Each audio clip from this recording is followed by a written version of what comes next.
नमस्कार, news state पर आप सभी का बहुत स्वागत है। और महा एग्जिट पोल में हम आपको बताएंगे जो तस्वीर उभर करके सामने आ रही है मध्य प्रदेश और छत्तीसगढ़ की, क्योंकि सबसे ऑथेंटिक और सबसे विश्वसनीय एग्जिट पोल आपको न्यूज स्टेट बताने वाला है। और आपको बता दें कि न्यूज स्टेट पर आप बने रहिएगा, क्योंकि 3 तारीख को जो तस्वीर उभर करके सामने आने वाली है, 3 तारीख से पहले आज अभी न्यूज स्टेट आपको बताएगा कि आखिर मध्य प्रदेश और छत्तीसगढ़ की जो सियासी तस्वीर है वो क्या उभर रही है, सियासी ऊंट किस करवट बैठने वाला है। अभी आपको ये जो दोनों तरफ पाई नजर आ रही है मध्य प्रदेश और छत्तीसगढ़ की, बीजेपी, कांग्रेस, बीएसपी और सभी अन्य पार्टियों को क्या सीटें मिल रही हैं, यहां पर आंकड़ा आपको 0-0 नजर आ रहा है। लेकिन आपको बता दें कि कुछ ही वक्त में ये आंकड़े बढ़ेंगे और अभी आपको कुछ देर में ये साफ हो जाएगा कि आखिर मध्य प्रदेश और छत्तीसगढ़ में जो वोटों का गणित है वो क्या बैठ रहा है और किसको कितनी सीटें मिल रही हैं। एग्जिट पोल है, एक तरह से सीधा सीधा प्रोजेक्शन हो जाएगा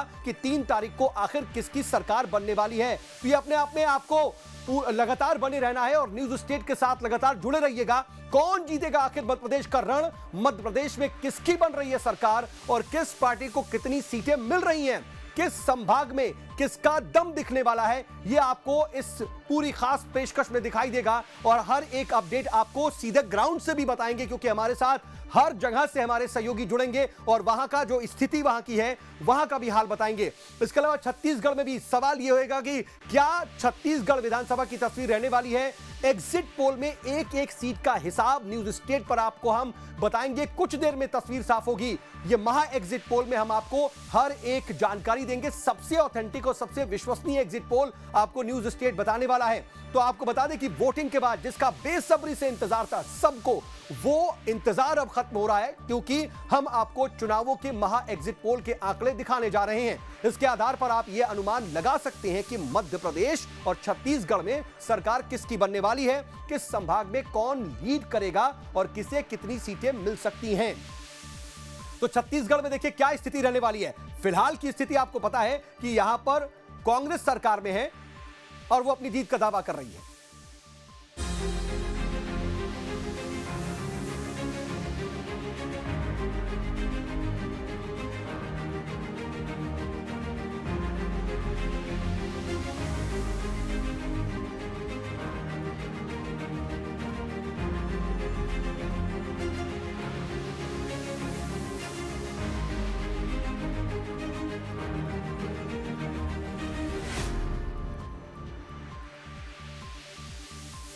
तो न्यूज स्टेट पर सबसे ऑथेंटिक, सबसे विश्वसनीय एग्जिट पोल हम आपको दिखाने जा रहे हैं। मध्य प्रदेश और छत्तीसगढ़ की जो सियासी तस्वीर है वो क्या उभर करके सामने आने वाली है, उसकी एक एक जानकारी आपको, सटीक जानकारी न्यूज स्टेट पर मिलने वाली है। लगातार हमारे साथ बने रहिएगा। और छत्तीसगढ़ में कांग्रेस को बढ़त का अनुमान जताया जा रहा है। हम आपको यह बता दें कि कांग्रेस इस वक्त भी सत्ता में है, लगातार वो ताल ठोक रही है। लेकिन इस बार क्या स्थिति होगी, क्या 2018 वाली 68 सीटों का जो आंकड़ा है उसको पार कर पाएगी या नहीं। लेकिन अभी की बात करें तो एग्जिट पोल में इस वक्त छत्तीसगढ़ में बढ़त का अनुमान कांग्रेस को तो है, लेकिन स्थिति यह है कि पिछले बार 2018 जैसी सिचुएशंस बनती दिखाई नहीं दे रही है, बल्कि उससे कुछ कम सीटों पर ही कांग्रेस को संतोष करना पड़ सकता है। अगर हम आज तक एक्सिस माई इंडिया के सर्वे का अनुमान की बात कर लें तो बीजेपी को इसमें 36 से 46 सीटों का अनुमान है और कांग्रेस को 40 से 50 सीटों का अनुमान। यहां पर देख लीजिए कि जो जीत का आंकड़ा है वो 45 है। 90 विधानसभा सीटों में 45 से ज्यादा जिसको भी सीटें मिलने वाली हैं वो सरकार बना लेगी। और पिछली बार जबरदस्त बहुमत मिला था कांग्रेस को, 68 सीटों पर जीत हासिल की थी। लेकिन इस बार स्थिति मुकाबले की दिखाई दे रही है। कांग्रेस बार बार यह कह रही थी कि बीजेपी कहीं भी फाइट में नहीं है, लेकिन अगर हम आज तक एक्सिस माई इंडिया के सर्वे के अनुमान की बात करें तो उसमें फाइट नजर आ रही है। तो बीजेपी को 36 से 46 सीटों का अनुमान इसमें और कांग्रेस को 40 से 50 सीटों का अनुमान। अगर बीजेपी के 36 से 46 सीटों के अनुमान की बात कर लें तो आप समझ सकते हैं कि 46 सीट यानी कि बहुमत का आंकड़ा बीजेपी भी टच कर रही है। यानी कि अगर हम एग्जिट पोल के बाद जिस दिन मतदान होगा, मतगणना होगी, मतगणना के वक्त जो तस्वीर उभर करके सामने आएगी, अगर यह प्रोजेक्शन रहता है तो फिर दोनों ही सियासी दलों के धुक वाली सियासी दलों की स्थिति रहेगी, क्योंकि किसी की भी सरकार बन सकती है। ऐसी स्थिति में अगर बीजेपी अपने मैक्सिमम स्कोर यानी 46 को टच करती है तो इसका मतलब यह है कि वो सरकार बना लेगी। हालांकि कांग्रेस यहां पे थोड़ा बेहतर स्थिति, कम से कम 40 और ज्यादा से ज्यादा 50 अगर इसके बीच में भी रहती है वो, तो भी सरकार बना लेगी।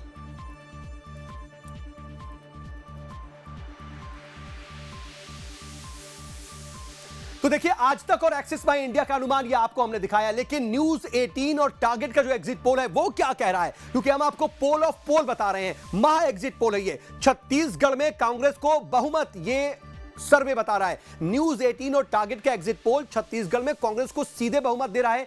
छत्तीसगढ़ में कांग्रेस को 48 और बीजेपी को 40 सीटें मिलने का अनुमान है। अन्य के खाते में 2 सीटें जाने का अनुमान इसमें जताया गया है।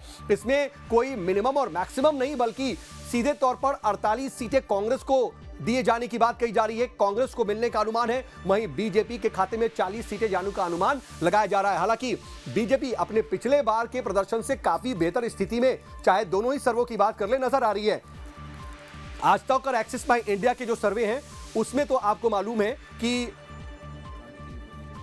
46 का भी आंकड़ा टच कर रहा है। अगर बीजेपी 46 पाती है तो सरकार बना सकती है, लेकिन न्यूज 18 और टारगेट एक्सिस माई इंडिया की बात कर ले तो यहां पर 40 सीटों का अनुमान जताया गया। हालांकि यह बहुमत का आंकड़ा नहीं है। बीजेपी के इस आंकड़े के हिसाब से, इस सर्वे के हिसाब से बीजेपी के लिए कहीं ना कहीं निराशा वाली स्थिति हो सकती है, लेकिन अपने पिछले बार के प्रदर्शन से काफी बेहतर बीजेपी इस सर्वे में भी करती नजर आ रही है।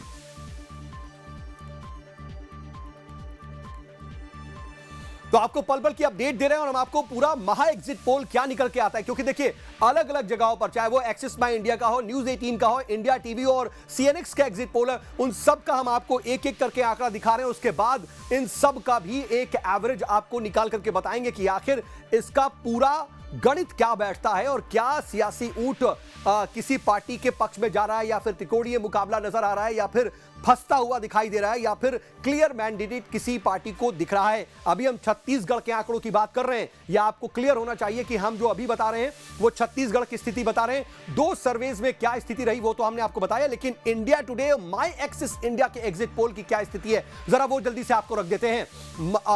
इंडिया टुडे और माई एक्सिस इंडिया के एग्जिट पोल के मुताबिक मध्य प्रदेश में भाजपा को 106 से 116 सीटें, यह अपने आप में बड़ी बात। और यह मध्य प्रदेश की स्थिति, मध्य प्रदेश की तस्वीर को जरा आप देख लीजिए। ये आप जो देख और इंडिया टुडे माई एक्सिस इंडिया के एग्जिट पोल की स्थिति, और यहां पर 106 से 116 बीजेपी यानी कि 116 115 का जो बहुमत का आंकड़ा है उसको टच करते हुए नजर आ रही है, और कांग्रेस को 111 से 121 सीटें मिलने का प्रोजेक्शन इस सर्वे में है, और अन्य के खाते में 6 सीटें जाने का अनुमान है। यह आज तक एक्सिस माई इंडिया का, लेकिन इसके बाद जरा देखिए यहां पर बहुमत के लिए 116 सीटें जरूरी हैं, और यहां पर दोनों ही पार्टियां 116 का जो आंकड़ा है वो टच कर रही हैं। हालांकि बीजेपी अपने मैक्सिमम स्कोर में 116 पहुंच रही है, जबकि कांग्रेस 111 से 121 सीटें का अनुमान, अगर वो बीच में भी रहती है तो सरकार बना लेगी। हालांकि ऐसी स्थिति रहती है तो पशोपेश की स्थिति आगे भी बनी रहेगी, क्योंकि कम मार्जिन से या फिर कम सीटों के अंतर से कोई पार्टी सरकार बनाती है। तो पिछली बार 2018 में क्या हुआ था हमको याद है, और वहां पर क्या स्थिति बनी थी। उसके बाद 2020 में कैसे उपचुनाव हुआ था, उसके बाद कैसे सरकार बदल गई थी, वो हमने आपको बताया था।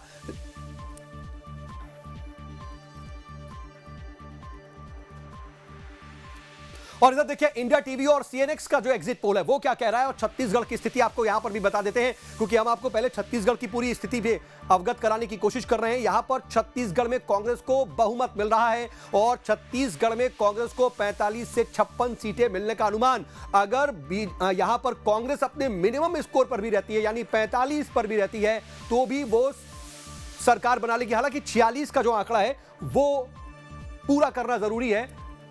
90 सीटों में 46 सीटें सरकार बनाने के लिए जरूरी हैं, लेकिन यहां पर 45 से 56 का अनुमान कांग्रेस के लिए, और उसके अलावा बीजेपी के खाते में 30 से 40 सीटें का अनुमान। यहां पर बीजेपी को हार का मुंह देखना पड़ सकता है, लेकिन हां 2018 के स्थिति के हिसाब से यहां पर बीजेपी बेहतर प्रदर्शन करती हुई नजर आ रही है। और आपको याद होगा टी.एस. सिंहदेव बाबा ने यह कहा भी था कि हर बार क्रिकेट के मैच में उसी तरीके के स्कोर नहीं बनते हैं और रिकॉर्ड्स बार बार नहीं बनते हैं, उन्होंने ये बात कही थी। और इस बार कहीं ना कहीं कांग्रेस संतोषजनक और अपने एक बार फिर से सरकार बनाने की स्थिति में तो दिख रही है, लेकिन पिछली बार 2018 वाला प्रदर्शन किसी भी प्रोजेक्शन में अभी तक नजर नहीं आ रहा है।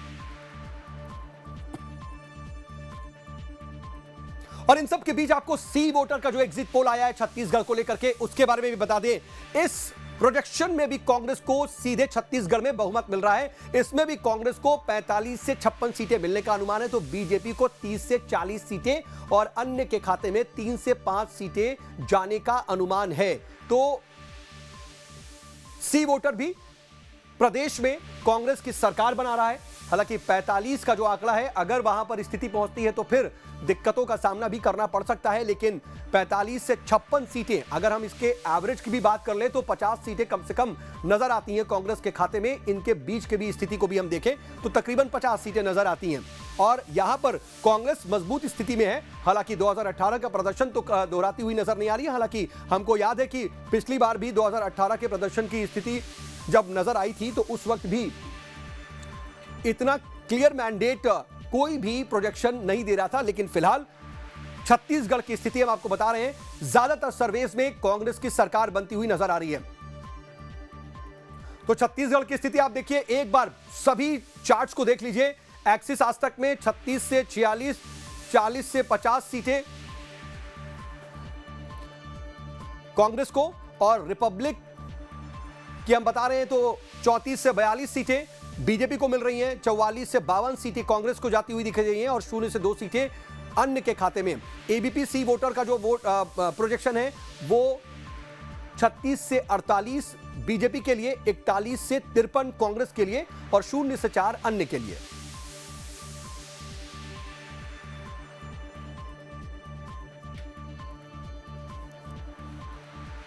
तो न्यूज स्टेट पर ये आपको महा एग्जिट पोल बता रहे हैं और पोल ऑफ पोल आप इससे समझ सकते हैं कि आखिर असल में तस्वीर क्या बन रही है। और आप देखिए, एक सर्वे के साथ साथ अलग अलग सर्वेज में क्या हाल है, क्या तस्वीर उभर रही है, उसको देख करके आपको जो तस्वीर है वो और ज्यादा साफ हो जाएगी, और ज्यादा क्लियर समझ में आएगा कि आखिर सियासी ऊंट प्रदेश में किस करवट बैठ रहा है। ये छत्तीसगढ़ का प्रोजेक्शन इस वक्त आपके सामने है। 3 अलग अलग सर्वेज में देखिए कांग्रेस को एज है, कांग्रेस को कहीं ना कहीं बढ़त है। हालांकि सरकार बनाने की स्थिति में कांग्रेस ज्यादातर सर्वेज में दिख रही है, लेकिन अगर हम मिनिमम और मैक्सिमम की स्थिति देख लें तो कुछ जगहों पर उसको टफ फाइट का भी सामना करना पड़ सकता है।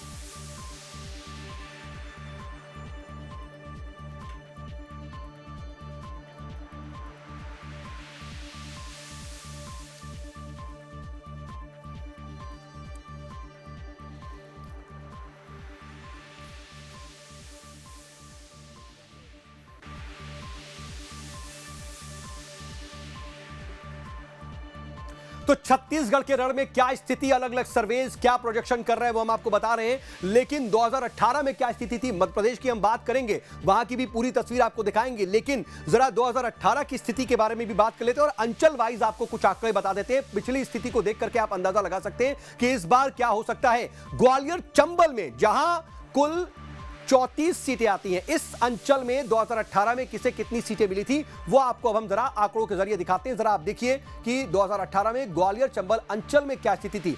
यहां पर कुल 34 सीटें हैं। 34 सीटों में किसके पास, किसके खाते में कितनी सीटें गई थी, जरा वो आपको दिखाते हैं।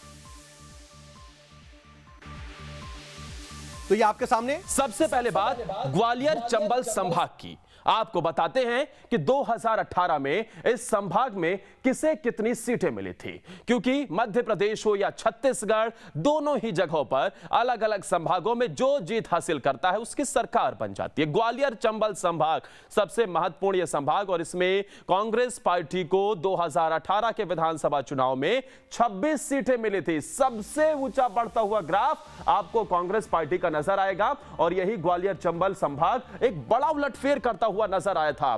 तमाम वो मुद्दे थे जो हावी होते हुए नजर आए, गन कल्चर से लेकर वहां की सियासत में ज्योतिरादित्य सिंधिया उस वक्त कांग्रेस पार्टी के साथ थे और इसका सीधे तौर पर फायदा ग्वालियर चंबल संभाग में मिलता नजर आया, क्योंकि सिंधिया लगातार चुनावी मैदान में दमखम के साथ कांग्रेस पार्टी को जिताने के लिए मेहनत कर रहे थे, जिसका फायदा भी कांग्रेस को मिला था। लेकिन बीजेपी के खाते में ग्वालियर चंबल संभाग पूरी तरीके से निकल चुका था और सिर्फ 7 सीटें हासिल हुई। छोटा सा ग्राफ आप देखेंगे, ये रहा छोटा सा ग्राफ, और सिर्फ 7 सीटें कांग्रेस पार्टी के बीजेपी के हाथ माफ की जगह यहां लगी, 26 सीटें कांग्रेस पार्टी को यहां मिली, तो अन्य को सिर्फ 1 सीट से ही संतोष करना पड़ा। ग्वालियर चंबल संभाग की ये 34 सीटें, जिसमें से कांग्रेस पार्टी को यहां पर 26 सीटें हासिल हुई। तो ग्वालियर चंबल संभाग की स्थिति 2018 में क्या थी वो तो आपने देख लिया, लेकिन अभी की क्या स्थिति बनती नजर आ रही है, सीधा आपको ग्राउंड पर लिए चलते हैं। विनोद शर्मा मेरे साथ, मेरे सहयोगी इस खबर पर लाइव जुड़ रहे हैं मेरे साथ। विनोद, सबकी नजरें आज पर टिकी हुई थी क्योंकि 3 से पहले आज 30 तारीख का इंतजार था, क्योंकि शाम को 6 बजे के बाद से एग्जिट पोल के नतीजे आ रहे थे। अभी जो प्रोजेक्शंस आ रहे हैं, ग्वालियर चंबल संभाग सबसे ज्यादा है, इसीलिए हम यहां से ही शुरू कर रहे हैं क्योंकि सबसे ज्यादा दिग्गज यहीं से आते हैं। वहां पर क्या अनुमान, ग्राउंड पर क्या स्थिति?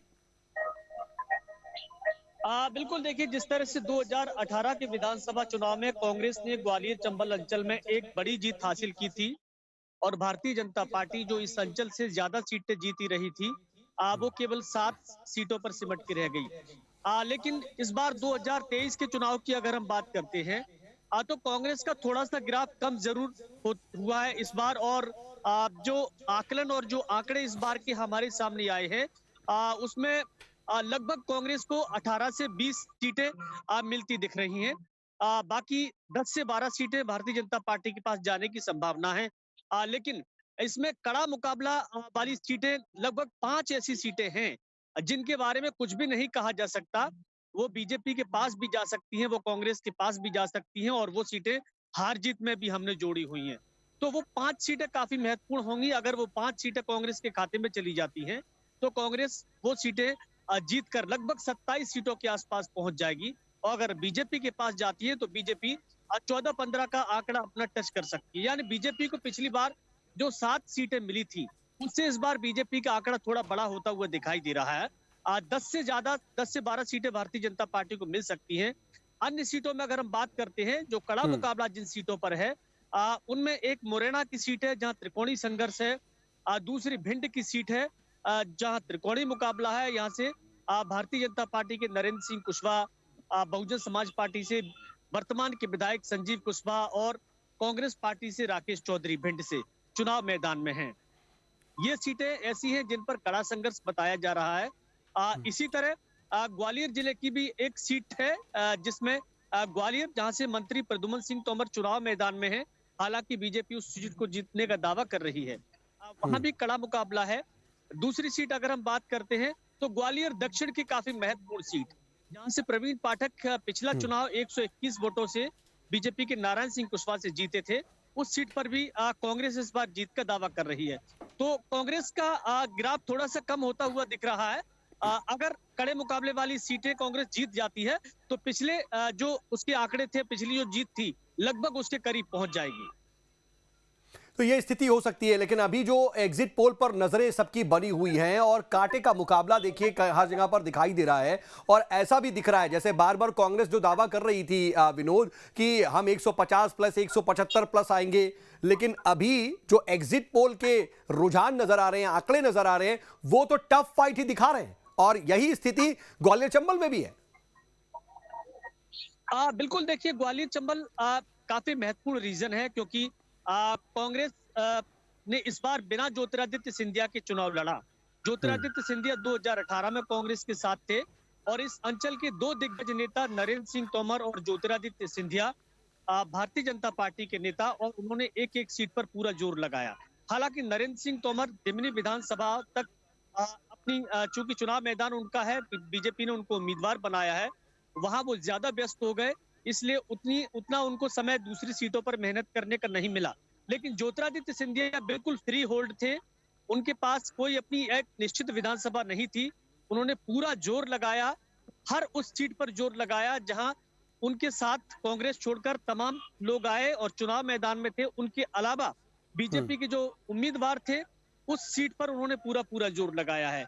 तो अगर इस सब के बावजूद अगर भारतीय जनता पार्टी की सीटें बढ़ती हैं थोड़ी सी, तो इसमें नरेंद्र सिंह तोमर और ज्योतिरादित्य सिंधिया को भी क्रेडिट दिया जा सकता है।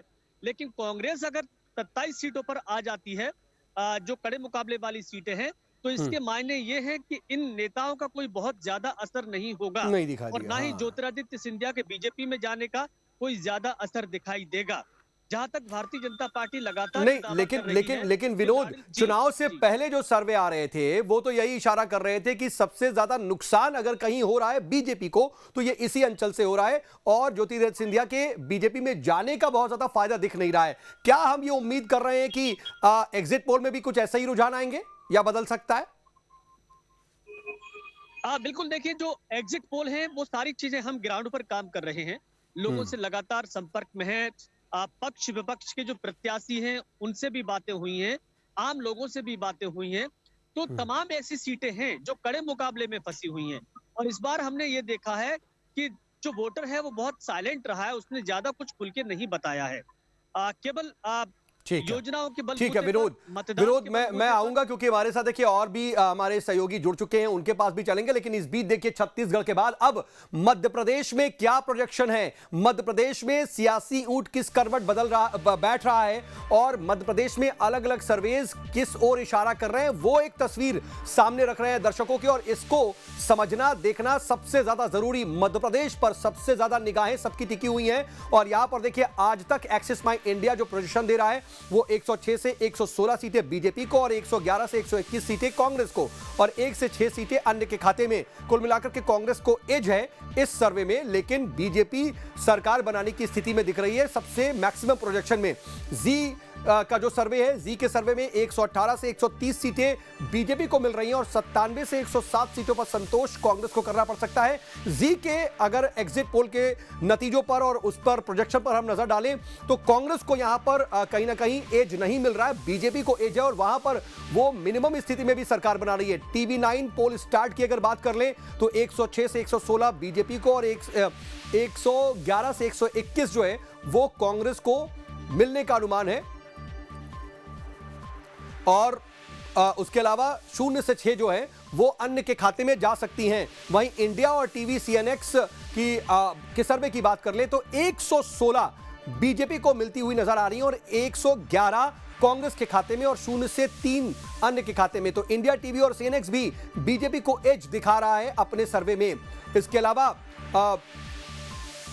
अगर हम रिपब्लिक और मार्टाइज की सर्वे की और वहां के प्रोजेक्शन की बात कर ले तो 118 से 130 बीजेपी को मिल रहे हैं और 97 से 107 कांग्रेस को। तो यहां पर स्थिति यह है कि चाहे वो जी का सर्वे हो या फिर इंडिया टीवी का या रिपब्लिक का, इन तीनों ही सर्वे में बीजेपी को एज और इंडिया टीवी CNX में भी बीजेपी को ही एज दिख रहा है। बीजेपी यहां पर अच्छी पोजीशन में दिख रही है और इन सभी में सरकार बनाने की स्थिति में भी दिख रही है। लेकिन आज तक एक्सिस माई इंडिया जो बता रहा है उसके मुताबिक 111 से 121 कांग्रेस को मिलती हुई नजर आ रही है। यहां पर कांग्रेस को एज मिलती दिखाई दे रही है। तो ये मध्य प्रदेश की स्थिति और अलग अलग सर्वेज में क्या प्रोजेक्शंस हैं वो हम आपको दिखा रहे हैं। अब जरा छत्तीसगढ़ में भी क्या स्थिति बन रही है वो आपको एक नजर में दिखा देते हैं और ये आपके सामने वो आंकड़े अलग अलग सर्वेज के। आज तक एक्सिस माई इंडिया की अगर हम बात कर ले तो यहां पर 36 से 46 बीजेपी को और 40 से 50 कांग्रेस को मिलती हुई नजर आ रही हैं और अन्य के खाते में भी कुछ सीटें जा रही हैं। तो यहां पर कांग्रेस को एज, रिपब्लिक मार्टाइज को भी 34 से 42 सीटें बीजेपी को और 44 से 52 कांग्रेस को, 0 से 2 अदर्स के और ABP C वोटर में भी 36 से 48 बीजेपी को, 41 से 53 कांग्रेस को और 0 से 4 अदर्स को। तो कुल मिलाकर के अगर हम इन्हीं तीनों को हम देखें तो सभी सर्वेज में कांग्रेस को एज मिल रही है, कांग्रेस बेहतर करती हुई नजर आ रही है। लेकिन उसके अलावा जन की बात क्या कह रहा है, जन की बात में 34 से 45 बीजेपी को मिलती नजर आ रही है और 42 से 53, यानी इसमें भी कांग्रेस को एज और कांग्रेस आसानी से सरकार बनाने की पोजीशन में दिख रही है। वहीं जी 36 से 46 बीजेपी को दे रहा है और 40 से 50 सीटें कांग्रेस को मिलने का अनुमान इसके तहत और 0 से 4 अदर्स। तो अगर हम छत्तीसगढ़ की स्थिति कर लें तो तकरीबन सभी सर्वेज ये अनुमान लगा रहे हैं कि कांग्रेस मजबूत स्थिति में है और ज्यादातर स्थिति यह दिख रही है कि कांग्रेस आसानी से सरकार बनाने की पोजीशन में है। लेकिन बीजेपी के लिए बेहतर बात यह है कि 2018 से बहुत बेहतर प्रदर्शन करती हुई बीजेपी दिखाई दे रही है।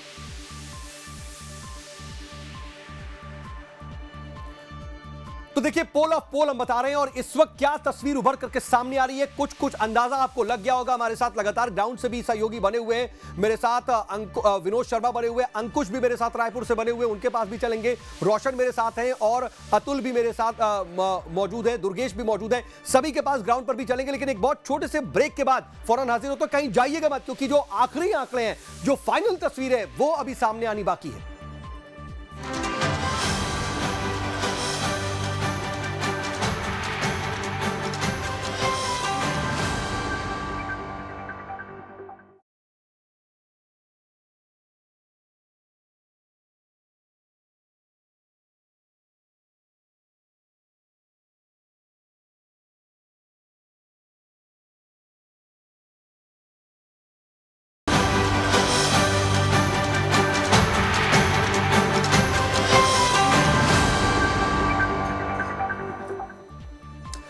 तो न्यूज स्टेट पर महा एग्जिट पोल लगातार जारी है और इस वक्त क्या तस्वीर उभर रही है, मध्य प्रदेश और छत्तीसगढ़ की एक तस्वीर उभरती हुई नजर आ रही है, वो हम आपको बता रहे हैं। और अलग अलग सर्वेज में किसको कितनी सीटें मिलती दिखाई दे रही हैं, वो प्रोजेक्शन हम आपको दिखा चुके हैं। और एक बार फिर से जल्दी से आपको दिखाते हैं कि छत्तीसगढ़ और मध्य प्रदेश में क्या की स्थिति है।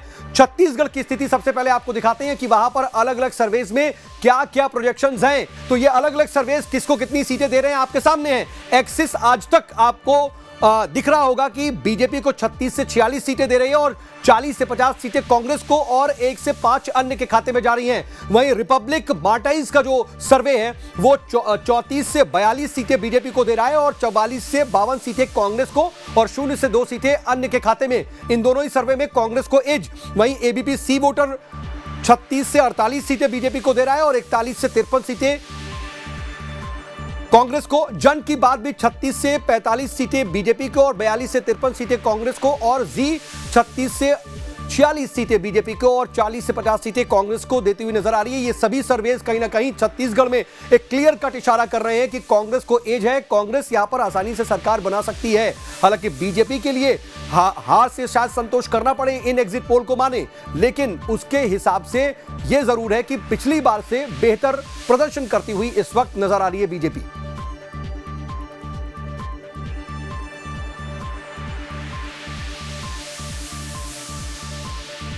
तो ये जो प्रोजेक्शंस हैं, इसका क्या मतलब जरा समझा जाए, उसको भी समझने की कोशिश करते हैं। हमारे साथ हमारे सहयोगी बने हुए हैं, एक एक करके हम आपको वहां पर भी लेके चलेंगे। सीधा पहले मैं रायपुर चलता हूं, अंकुश मेरे साथ मौजूद है। अंकुश से समझते हैं कि इन प्रोजेक्शंस के मायने क्या हैं। अंकुश, एक तस्वीर उभर रही है और तस्वीर यही जो दावे कांग्रेस की तरफ से किए गए कि हम सरकार बनाएंगे, मोटे तौर पर वही दिख रही है। लेकिन बीजेपी के लिए संतोष की बात यह है कि 2018 से बेहतर प्रदर्शन करती दिख रही है। यही एग्जैक्ट पोल भी रहेंगे माने क्या? देखिए बिल्कुल निश्चित तौर पर जिस तरीके से एग्जिट पोल में ये जो तस्वीर निकलकर सामने आ रही है, उसमें स्पष्ट रूप से यही कहा जा सकता है कि कांग्रेस बहुमत में आ रही है, कांग्रेस को बढ़त मिल रही है। लेकिन कांग्रेस कहीं ना कहीं पिछले चुनाव की तुलना में पिछड़ती हुई दिखाई दे रही है। और जिस तरीके से छत्तीसगढ़ कांग्रेस 75 पार का नारा लेकर चली थी, वो 75 पार के नारे को नारा जो है वो कहीं ना कहीं काम नहीं कर पाया। लेकिन दूसरी तरफ बीजेपी के लिए सबसे महत्वपूर्ण बात यह हो गई है कि 15 सीटों से उठकर बीजेपी 40 से 44 तक पहुंचती हुई दिखाई दे रही है। ये स्थिति जो है कहीं ना कहीं अब एग्जिट पोल के माध्यम से देखने को मिल रही है। हमने देखा है कि 2018 के विधानसभा चुनाव के बाद भारतीय जनता पार्टी करीब 1 से 1.5 साल तक मैदान में नहीं थी। मैदान कहीं भी बीजेपी का ऐसा कोई आंदोलन या बीजेपी की तरफ से ऐसा कोई कदम नहीं उठाया गया जिससे लग रहा हो कि बीजेपी आने वाले 2023 के चुनाव में फाइट करेगी या चुनाव लड़ेगी। लेकिन 2023 के विधानसभा चुनाव के ठीक पहले बीजेपी एकदम से एक्टिव हुई और जिस तरीके से चुनाव लड़ा है बीजेपी ने, वो सबसे महत्वपूर्ण बात रही है माइक्रो मैनेजमेंट। बीजेपी का जो माइक्रो मैनेजमेंट है, जिसके लिए बीजेपी जानी जाती है, उसका लाभ कहीं ना कहीं बीजेपी को मिलता हुआ दिखाई दे रहा है। लेकिन एग्जिट पोल में बढ़त कहीं ना कहीं कांग्रेस को है, बहुमत कहीं ना कहीं कांग्रेस को मिलता हुआ दिखाई दे रहा है। लेकिन कुछ एग्जिट पोल या किसी कुछ अलग अलग एग्जिट पोल जो है वो कहीं ना कहीं बीजेपी को 44, 46 या 48 तक ले जाते हुए दिखाई दे रहे हैं। हमारी जब वरिष्ठ पत्रकारों से और जो राजनीति के जानकार हैं और आप जो जनता का मूड समझते हैं, चुनाव की रणनीतियां समझते हैं, उनसे जब हमारी बातचीत हो रही थी तो स्पष्ट रूप से किसको बहुमत मिलेगा ये स्पष्ट कोई कहने को तैयार नहीं था, या यूँ कहा जाए कि बीजेपी को बहुमत मिलेगा या कांग्रेस को बहुमत मिलेगा, ये बात स्पष्ट नहीं हो पा रही थी। लेकिन अब एग्जिट पोल में जिस तरीके से कांग्रेस पार्टी को बढ़त मिलती हुई दिखाई दे रही है, उसमें ओवरऑल अगर पूरे प्रदेश के अलग अलग संभागों की या अलग अलग क्षेत्रों की अगर हम बात करें तो दो सबसे महत्वपूर्ण संभाग हैं छत्तीसगढ़ में। एक बस्तर संभाग जहां से 12 विधानसभा सीटें आती हैं और दूसरा सरगुजा संभाग जहां से 14 जो विधानसभा सीटें हैं वो आती हैं।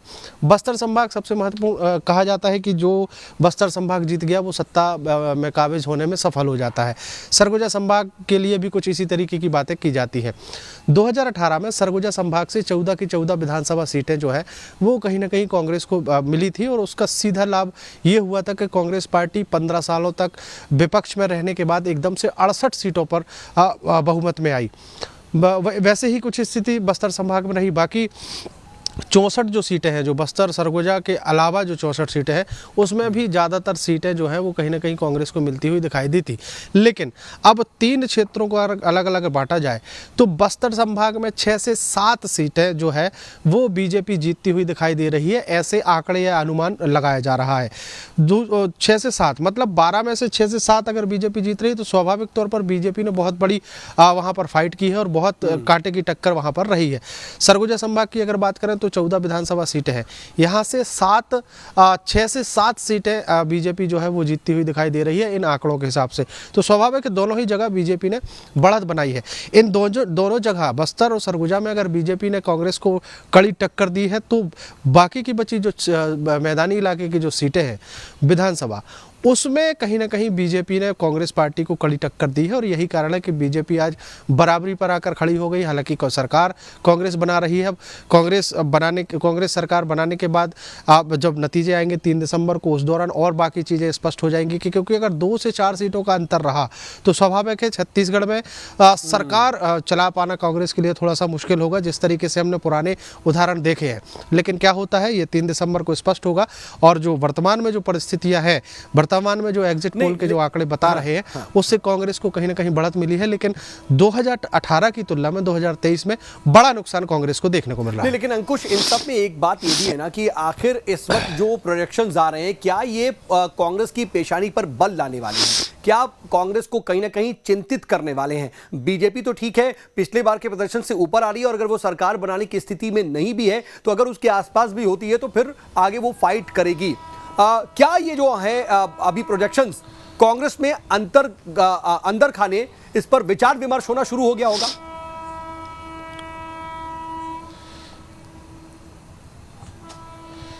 देखिए 3 दिनों से विचार विमर्श चल रहा है। छत्तीसगढ़ के मुख्यमंत्री भूपेश बघेल खुद दिल्ली के दौरे पर हैं। हालांकि आज वो वापस रायपुर लौट आएंगे, लेकिन 2-3 दिनों से जो चर्चा चल रही है वो इसी पर तो विचार विमर्श हो रहा है कि छत्तीसगढ़ में जो सरकार के पास जो आंकड़े पहुंचे हैं उससे कहीं ना कहीं चिंताएं जो है बढ़ती हुई दिखाई दी हैं। कांग्रेस पार्टी संगठन में भी बैठकें हुई हैं, उन बैठकों में अब क्या बातचीत हुई है, बैठक करके क्या निर्णय निकाला गया है वो बात का विषय है।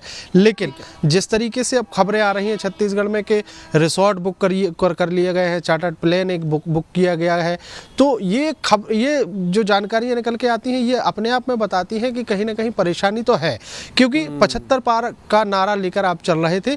लेकिन अब एग्जिट पोल बता रहे हैं कि आप 50-55 के आसपास रहेंगे या उससे कम।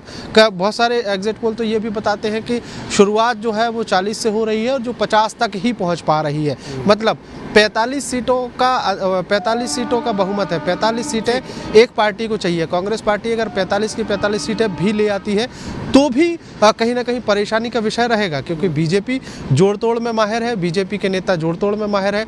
और दूसरी महत्वपूर्ण बात यह है कि छत्तीसगढ़ में जो अन्य के खाते में जो सीटें जाएंगी, जो बीएसपी या फिर अन्य राजनीतिक दल के खाते में जो सीटें जाएंगी, वो किसको सपोर्ट करेगा, वो बहुत महत्वपूर्ण हो जाएगा छत्तीसगढ़ में, क्योंकि इस बार छत्तीसगढ़ में सरकार बनाने में तीसरे दलों का सबसे महत्वपूर्ण, हाँ, तीसरे दलों का जो है वो योगदान बहुत ज्यादा अहम हो सकता है। ये आपने बहुत अहम पॉइंट बताए। रोशन के पास जरा चलते हैं। रोशन, देखिए, ये जो प्रोजेक्शंस हैं साफ तौर पर दिखा रहा है कि कांग्रेस को कहीं ना कहीं मुश्किल हो सकती है, थोड़ा सा बमुश्किल वो सरकार बनाएगी। अगर ऐसी स्थिति रहती है तो क्या वजह हो सकती है इसके पीछे?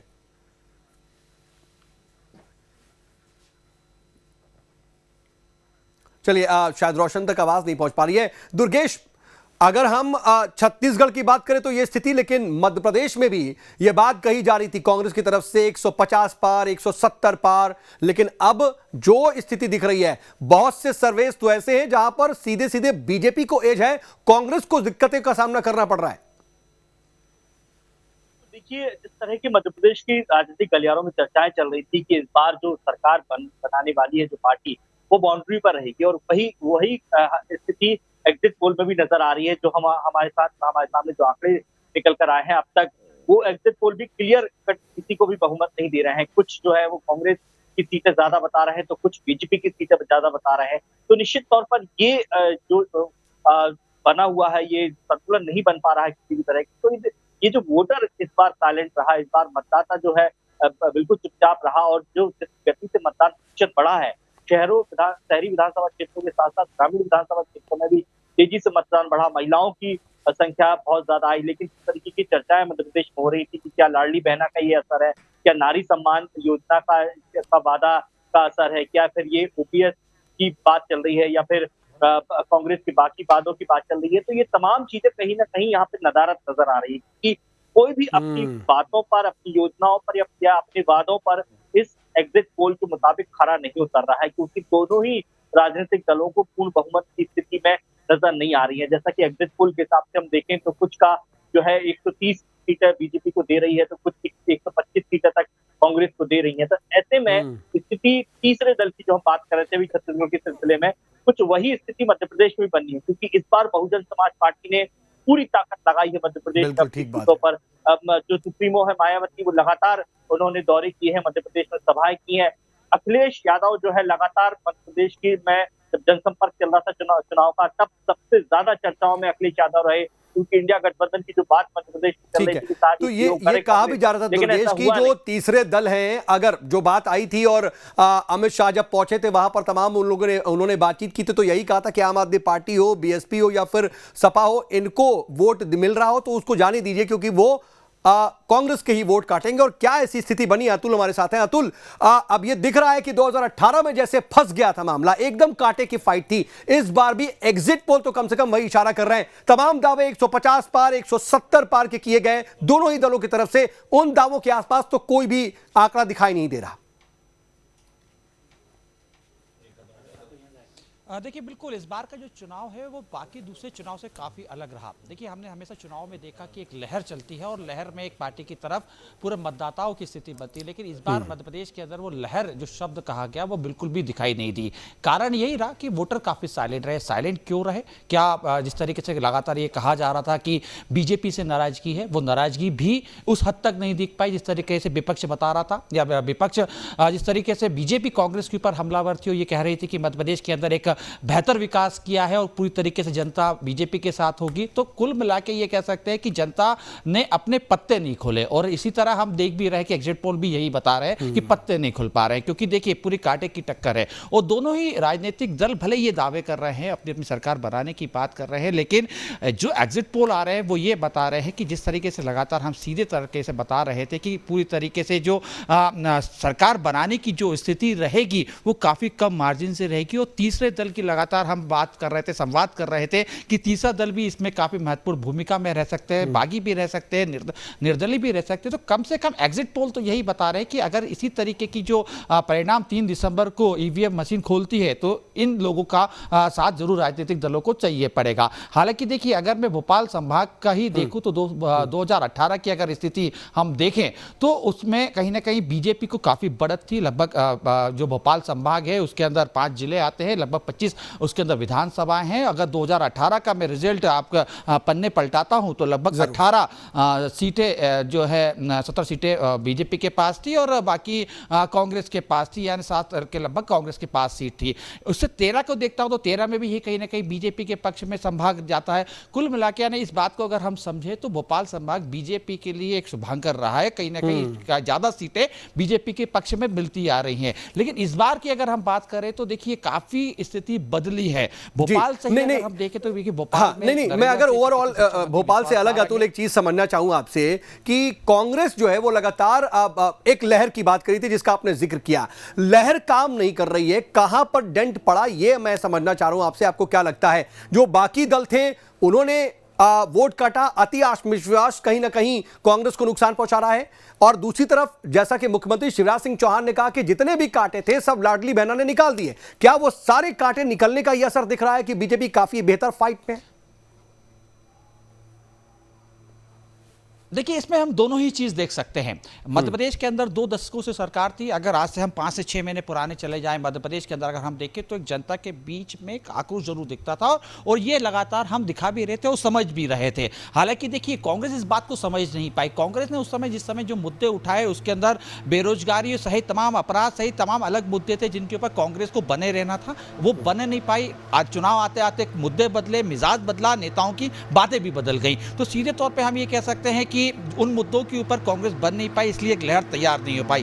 दूसरे इतर हम देखें तो देखिए, जनता में नाराजगी थी, लेकिन कहीं ना कहीं लाडली बहना योजना को लेके जिस तरीके से कांग्रेस ने अपनी बीजेपी ने अपनी पूरी एक बिसात बिछाई, शिवराज सिंह चौहान ने जमीनी स्तर पे गए। हालांकि कितना कामयाब हो पाए, क्योंकि देखिए जिस तरीके से हमने पूरी वोटिंग देखी, वोटिंग की स्थिति अगर हम देखें तो लाडली बहना योजना का लाभ भले ही बीजेपी ये कह रही कि उन्हें मिल रहा है, लेकिन ज्यादातर महिलाओं की वोटिंग उन सीटों पर हुई है जिन पर पहले से ही बीजेपी का कब्जा है। तो सीधे तौर पर हम ये कह सकते हैं कि कांग्रेस को इस पे नुकसान नहीं होगा। लेकिन कांग्रेस ये कह रही है कि सीधे तौर पे हम लोग को जो दूसरी हम जो बातें कर रहे हैं, यानी कि जो बिजली की वादा किया या नारी सम्मान का हमने वादा किया या किसानों को, देखिए ग्रामीण अंचलों में जिस तरीके से वोटिंग बढ़ी है, ये एक बड़ा सवाल उठ रहा है। ये बड़ा जो है राजनीतिक बिल्कुल आपने चिंता का विषय बना हुआ है, इंपॉर्टेंट फैक्टर उठाया है और इसको भी जरा समझते हैं। और मैं जरा फिर जल्दी से दुर्गेश का रुख कर लेता हूं एक बार फिर से।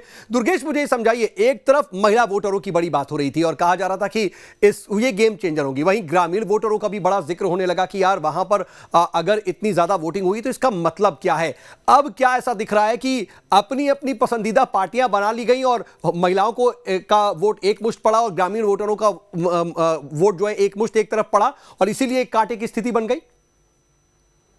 बात बिल्कुल सही कही आपने। देखिए, जो हमारा मतदान के दिन आकलन था, ये बात कहीं ना कहीं निकलकर सामने आई थी कि ग्रामीण विधानसभा क्षेत्रों में लोगों ने पार्टी पर वोट दिया है, लेकिन शहरी विधानसभा क्षेत्रों की बात करें तो पूरा जो चुनाव है वो व्यक्तिगत चुनाव बनकर रह गया। लोगों ने चेहरे पर ज्यादा फोकस किया। जो 7-7 सांसद मैदान पर बीजेपी ने उतारे और उन सीटों पर उतारे जो सीटें कांग्रेस की मजबूत थी, तो ऐसे में वो जो चेहरे थे, क्योंकि उन चेहरों को लेकर 30 साल से वो सांसद थे, तो कहीं ना कहीं उनके खिलाफ एक एंटी इनकम्बेंसी थी, या वो बड़े चेहरे थे तो उनका एक असर विधानसभा सीटों पर दिखाई दिया। तो ऐसे में जो शहरी विधानसभा क्षेत्र रही है मध्य प्रदेश की, तभी उन पर चुनाव व्यक्तिगत चेहरे पर बन गया, वो पार्टी पर नहीं रहा, और ग्रामीण विधानसभा क्षेत्रों में जो मतदाता था वो पार्टी पर चला गया।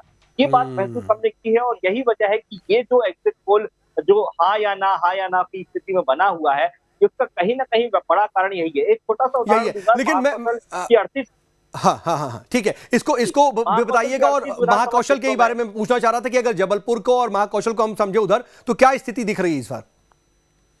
बिल्कुल, देखिए महाकौशल की 38 विधानसभा क्षेत्रों में ही बीजेपी ने 4 सांसदों को उतारा था। जबलपुर के पश्चिम से राकेश सिंह मैदान पर उतरे थे, प्रहलाद पटेल जो केंद्रीय मंत्री थे वो, फग्गन सिंह प्लस थे, उदय राव प्रताप को गढ़वारा सीट से उतारा गया था।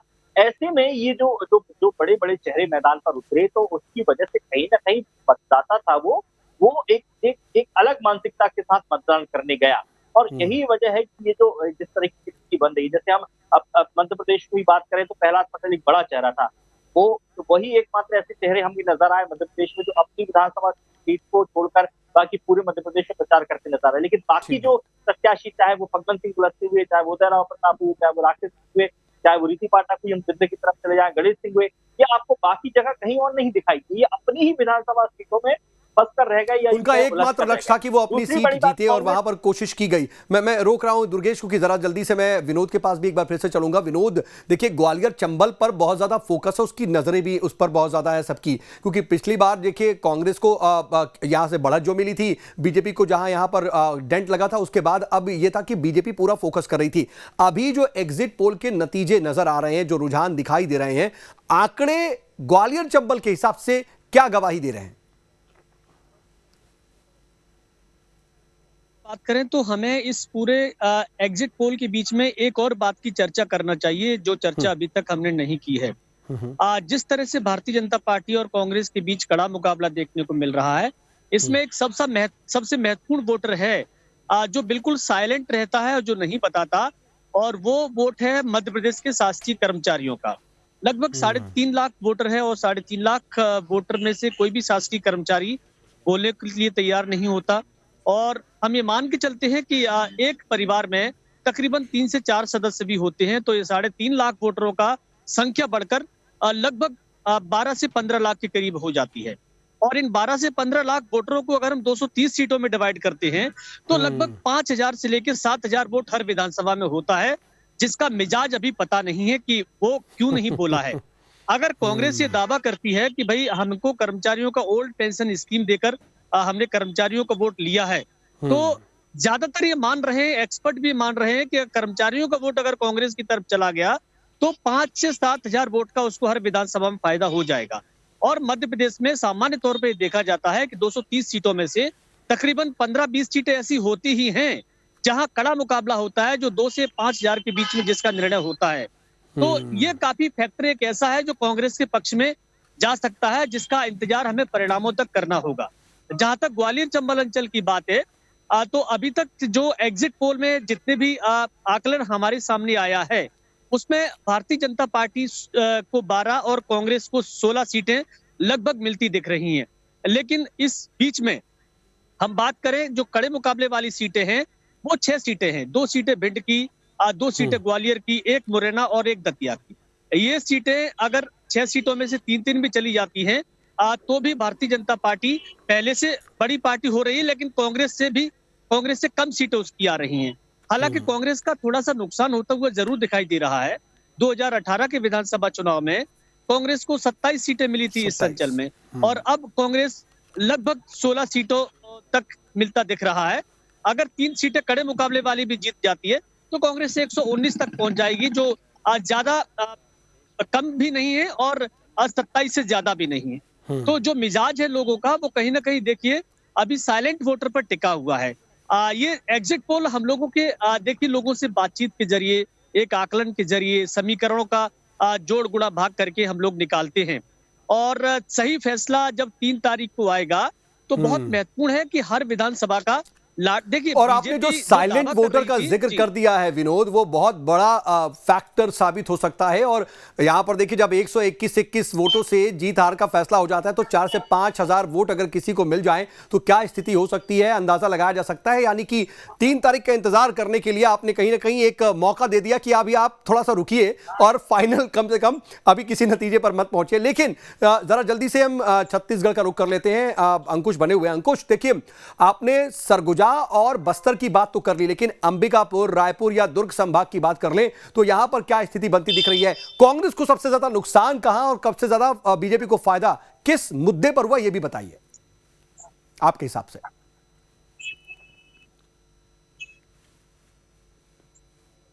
दो तीन महत्वपूर्ण मुद्दे हैं। अब सरगुजा संभाग की अगर बात करें तो पूरा का पूरा सरगुजा संभाग कांग्रेस के कब्जे में था। ये 2018 के नतीजे थे। बस्तर की बात करें तो बस्तर का पूरा संभाग कांग्रेस के कब्जे में था। ये 2018 के नतीजे थे। रायपुर संभाग में अगर बात करें तो यहाँ पर कांग्रेस को बढ़त मिलती हुई दिखाई दी थी और इस बार जो है कहीं ना कहीं बीजेपी इन संभागों में आगे बढ़ती हुई दिखाई दे रही है। सरगुजा संभाग का जो मुख्यालय है अंबिकापुर, वहाँ से छत्तीसगढ़ के उप मुख्यमंत्री टी.एस. सिंहदेव आते हैं। पिछली बार एक बहुत महत्वपूर्ण और बहुत बड़ी लहर चली थी कांग्रेस की। उस लहर का सीधा फायदा ये देखा जा सकता है कि इतना ऐसा बहुमत छत्तीसगढ़ में कभी किसी राजनीतिक दल को नहीं मिला था जो कांग्रेस को मिला था। 68 सीटें कांग्रेस पार्टी की आई थी। दो तीन महत्वपूर्ण बातें ये हो जाती हैं कि सरगुजा संभाग के जो महाराजा परिवार से हैं टी.एस. सिंहदेव और राजनीति में लगातार सक्रिय रहे हैं, नेता प्रतिपक्ष रहे हैं वो बीजेपी के शासन में। तो सरगुजा संभाग की जनता ने जो वोट किया था वो इसलिए किया था कि सरगुजा के महाराज इस बार सीएम बनेंगे। सीएम बनने के नाम पर उनको 14 की 14 विधानसभा सीटें जनता ने उनको झोली में रख दी थी। लेकिन 2018 के चुनाव के बाद जो परिस्थितियां बननी थी वो सरगुजा क्षेत्र की जनता के मन मुताबिक नहीं बन पाई, क्योंकि सीएम बनाने की खातिर उन्होंने वोट दिया था लेकिन टी.एस. सिंहदेव सीएम नहीं बन पाए। उसके बाद ढाई साल की चर्चा आ गई। ढाई साल की चर्चा काफी जोरों पर थी।